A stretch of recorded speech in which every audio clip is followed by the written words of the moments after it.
புதர்களுக்கு நடுவில் வெயில்கள் இருக்கிற இடங்கள் அங்கெல்லாம் இருக்காங்க. நான் இது வந்து பார்த்தேன்னு சொன்னால் நான் இப்போ தான் இந்த முள்ள முதல் முறை பார்க்குறேன். என்னோட கொஞ்சம் பெரிய உடமுள் மாதிரி இருந்தேன்னு நினச்சி தான் கிட்ட போய் பார்த்தேன். நான் பெரிய அந்த மாட்டோட கொம்பு மாதிரி நல்ல தடித்த முள் நான் இப்போ பார்க்குறபடியால் அதை கொஞ்சம் ஜூம் பண்ணி எடுத்தேன். பாருங்கள் ஆக்கள் என்ன செய்கிறாங்களோ அவங்களோட இதுகளுக்காக அப்படியே அந்த கோவிலுக்கு நடந்து போகிறாங்க. நானும் ஒரு பெரிய எதிர்பார்ப்போடு உள்ள பெரிய அளவு பிரம்மாண்டமாக ஏதோ ஒன்று இருக்கும் அந்த மாதிரி தான் நானும் போனேன். நான் உங்களுக்கு காட்டுறேன் உள்ளே என்ன இருந்தது அப்படின்னு சொல்லி. நீங்கள் ஃபுல் வீடியோவையும் பார்க்கும்போது உங்களுக்கு தெரியும். அப்போ இந்த பாருங்கள் இந்த குருசில் வந்து அதில் நம்பர் போட்டிருக்குது. அப்போ நான் நினைக்கிறேன் கிட்டத்தட்ட 15 குருசி இருக்கணும்னு நினைக்கிறேன்.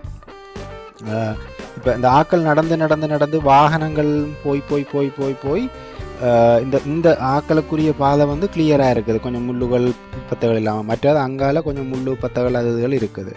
ரைட். மற்றது வாகனங்களும் வந்து இப்போ நீங்கள் பெரிய பஸ் பிக்கப் லொரி வேன் அதுகளெல்லாம் பெரிய இல்லாத மேக்ஸிமம் நான் நினைக்கிறேன் ஒரு ஆட்டோ போகக்கூடிய அளவாகன்ற பாதை தான் இங்கே இருக்குது.